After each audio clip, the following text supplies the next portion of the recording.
রাহমাতুল্লাহ। আল্লাহ পাকের শুকরিয়া যে হায়াতের মালিক আল্লাহ। আল্লাহ পাক আমাদেরকে হায়াতে রেখেছেন, সুস্থতার নিয়ামত দিয়েছেন। আল্লাহর দেওয়ায় নিয়ামত, হায়াত এবং সুস্থতা, আল্লাহর দ্বীনের পথে আমরা একটু সময় দেওয়ার সুযোগ আল্লাহ পাক দিলেন, এই জন্য আলহামদুলিল্লাহ। প্রিয় নবীর প্রতি আমরা দরুদ পড়ি, যে নবী দ্বীনের প্রচারের জন্য মক্কা থেকে হিজরত করে তায়েফে গিয়েছিলেন, মদিনায় গিয়েছিলেন। এত কষ্ট করেছেন যে নবী, সে নবীর উম্মত আমরা নবীর প্রতি দরুদ পড়ি, আমরা পড়ি সাল্লাল্লাহু আলাইহি ওয়াসাল্লাম। আপনাদের সকলকে ধন্যবাদ জানাই। জামাত ইসলামী এমন একটি সংগঠন, যে সংগঠনের নেতা কর্মী সমর্থক কেউই দুনিয়ার কোনো স্বার্থে একটা লজেস পাওয়ার জন্য, এক প্যাকেট বিরিয়ানি পাওয়ার জন্য, একটা আরসির বোতল পাওয়ার জন্য কখনোই ময়দানে নামে না।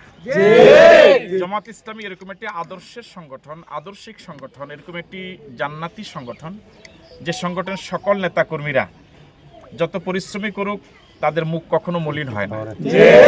আমরা সেই সংগঠনের সদস্য হতে পেরে, সহযোগী হতে পেরে খুশি না বেজার? মন থেকে বলি আলহামদুলিল্লাহ। আজকে সে বিকেল ৩টা থেকে এই সন্ধ্যা পর্যন্ত আপনারা নিরলস ভাবে অনেক পরিশ্রম করেছেন। এটার কোনো বিনিময় দেওয়ার কিছুই আমাদের হাতে নাই। আমরা শুধু আল্লাহর কাছে ফরিয়াদ করি, আল্লাহ আমরা তো হেঁটেছি শুধু তোমার জন্য, আমরা হেঁটেছি দ্বীনের জন্য। আল্লাহ তুমি আমাদের এই হাঁটাকে, শ্রমকে, ঘামকে তুমি কবুল করে নাও।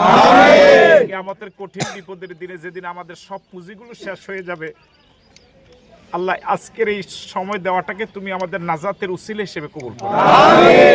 আজকে বাজারে এবং আমরা প্রথম কোন জায়গায় বরদুল সহ আমরা আজকে 2টি স্পট আমরা আজকে গণসংযোগ করলাম। মানুষের যেরকম স্বতঃস্ফূর্ত সমর্থন আমরা পেলাম, যেভাবে মানুষ বুকে জড়িয়ে ধরলো, আমাদের বিশ্বাস আল্লাহর উপর ভরসা করে আমরা বলি, যেটা আপনারও প্রত্যক্ষদর্শী, প্রত্যক্ষ সাক্ষী, কচুয়ার জমিন ইনশাআল্লাহ ইসলামের জন্য উর্বর জমিন। কচুয়ার জমিন দাঁড়িপাল্লার পক্ষে একটা গণজোয়ার তৈরি হয়েছে। এই জন্য এটা আল্লাহর শুকরিয়া এবং আপনাদের এই শ্রমের কারণে আজকে দেখেন কত যুবক নেমে গেছে। এই যুবকদেরকে তো এইভাবে খেলার ময়দানে থাকার কথা, তারা এখন খেলার মাঠে থাকার কথা, তারা এইভাবে চলে আসছে এখানে শুধুমাত্র দ্বীনের টানে। এই জন্য আমরা অনেক বৃদ্ধ মানুষ আজকে দেখেছেন এখানে এসেছে, অনেক ওলামায়ে কেরাম এসেছে, অনেক ব্যবসায়ী ভাইরা এসেছে। আমি সকলকে ধন্যবাদ জানাই। আর ইনশাআল্লাহ আজকের এই শ্রমটাই তো শেষ না, আমরা এই কচুয়ার জমিনে বিজয় অর্জন পর্যন্ত আমাদের শ্রমটা অব্যাহত রাখা লাগবে। প্রত্যেকের নিজ নিজ বাড়িতে, নিজ আশেপাশে আত্মীয় স্বজন, বন্ধু বান্ধব সকলের কাছে দাওয়াতটা পৌঁছাবো আমরা। হ্যান্ডবিল নিয়ে প্রত্যেক ঘরে ঘরে আমরা যাবো ইনশাআল্লাহ। 2-3 জন করে, 5-7 জন করে। এখন তো কর্মসূচি প্রত্যেক ওয়ার্ডে একটি মিছিল করা, প্রতিদিন না হলে অন্তত একদিন পরপর হলেও করা। সংগঠনের যে সিদ্ধান্তটা আসে সেই সিদ্ধান্তটা আমরা ফলো করব, দায়িত্বশীলদের আনুগত্য করব, আর মিলেমিশে চলবো।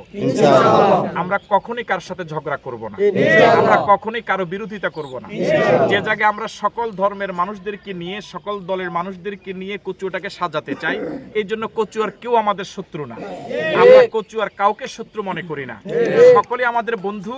আমাদেরকে যদি কেউ শত্রু ভাবেও আমরা তাদেরকে শত্রু ভাববো না, আমরা তাদেরকে বন্ধু ভাববো। সেভাবে আমরা চলার চেষ্টা করবো ইনশাআল্লাহ। কেউ যদি আমাদেরকে কাঁটার ঘাই দেয়, আমরা তাদেরকে ফুলের মালা দিয়ে বরণ করবো। আল্লাহ পাক আমাদের সকলকে কবুল করুক। মনে কষ্ট নাই তো আপনাদের?